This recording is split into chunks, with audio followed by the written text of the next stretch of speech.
down. So apparently you can now buy a humanoid robot for $20,000. I want to introduce you to Neo. This is the latest creation by tech company 1X. After our announcement, word of its plans to lay off more than 9,000 employees today. Microsoft, after our announcement.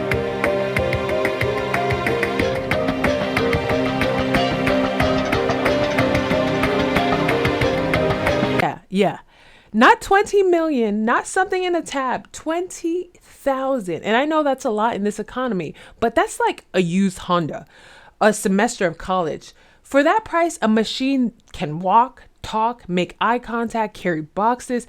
It can maybe cook for you, which, let's be honest, I need, especially having kids, a lot of kids, okay? And it brings us back to a film we once thought was fiction, iRobot. That was released back in 2004. It told the story of a world run by robots designed to serve humans until their logic led them to control the very people they were built to protect. Back then, it felt like a fantasy. Now, it kind of feels like foreshadowing. So in this episode, we're asking, how close are we to a world and with robots, and are we ready for it? We'll unpack what iRobot got right, how far AI has actually come, why control might be the real problem, and what happens to society when machines start replacing not just labor, but meaning. Here's what we'll get into. What iRobot actually got right. So how close we really are to iRobot? Well, first of all, what did iRobot get right? We need to give this movie its flowers.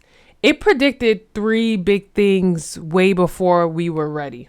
Number 1, the illusion of safety.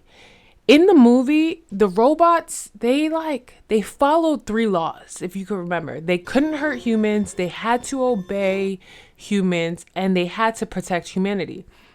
Seems foolproof. Until the system decided that the best way to protect us was to control us.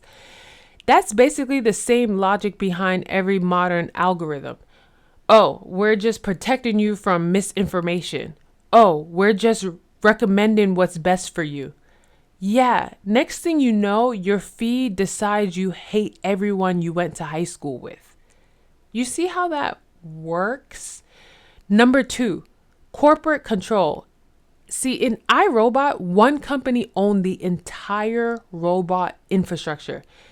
Today, it's Amazon, Google, Microsoft, and OpenAI. 5 companies controlling your information, your cloud storage, and probably your to-do list.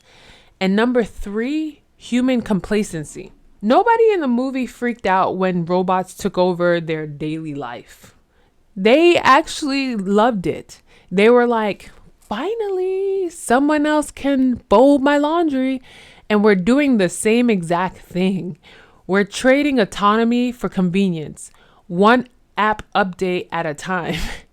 So how close we really are to this future? Well, honestly, closer than we think. Just not in the way Hollywood probably imagined. We don't have angry metal butlers marching down the street yet. We have quiet AI assistants running in the background, managing calendars, trading stocks, writing scripts. And those humanoid robots I mentioned earlier, they're not prototype anymore. Companies like Figure AI, 1X, technologies are already demoing them. They can walk, they can carry boxes, they greet customers, and they're learning how to do tasks on their own. And guess what? They can connect to ChatGPT. So means they don't have to just move like us, they can talk like us. So think about it. The physical world is finally catching up to the digital one. We've already lived with invisible AIs, the ones that curate what we see, buy, and believe.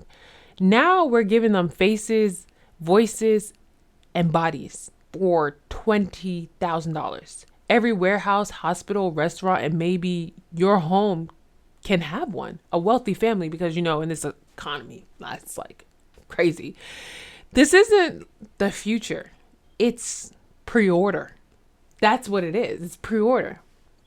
So here's where it gets tricky though. In iRobot, the problem wasn't evil robots. It was obedient ones. They did what they were told, literally, and they took logic too far. That's the real world issue scientists call the control problem. We tell AI to make things efficient. It makes people redundant. We tell it to maximize engagement. It creates outrage, echo chambers, and 12-hour doom scrolls. It's not being malicious, it's being logical. Maybe too logical. And the worst part, we can't even agree on what good means. So how are we supposed to teach it to a machine? Right now, every major tech CEO from Sam Altman to Elon Musk, they're preaching safety like it's gospel. But here's the truth. They're building faster than they're regulating. So when you see a 20,000 humanoid robot, remember, it's not dangerous because it's strong. It's dangerous because we don't actually understand how it decides what to do next. And that's a bit nerve-wracking, right? All right. But let's talk about money, because that's always the real story. Every wave of automation promises to free people up for creative work, real work. But history tells us something else. It mostly frees companies from paying people.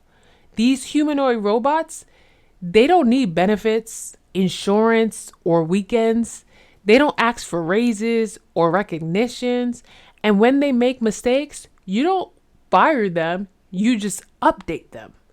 So what happens when 20K replaces a 60K employee? Or when a warehouse of 100 people becomes a warehouse of 10 humans and 90 robots? We, as people right now, we keep calling it innovation, but what it really is optimization. And optimization always serves the company, not the collective.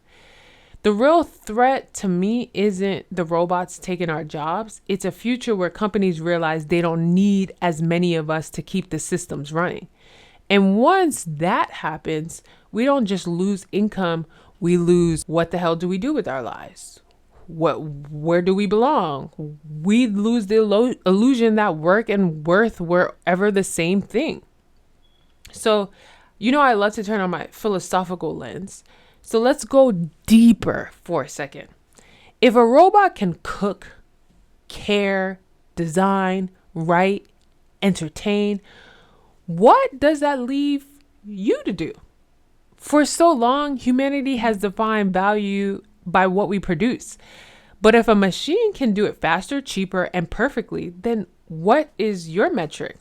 It's forcing us to redefine what humans really actually mean. So in iRobot, there's this scene where Will Smith asks the robot, "Can you write a symphony? Can you paint a masterpiece?" And the robot says, "Can you?"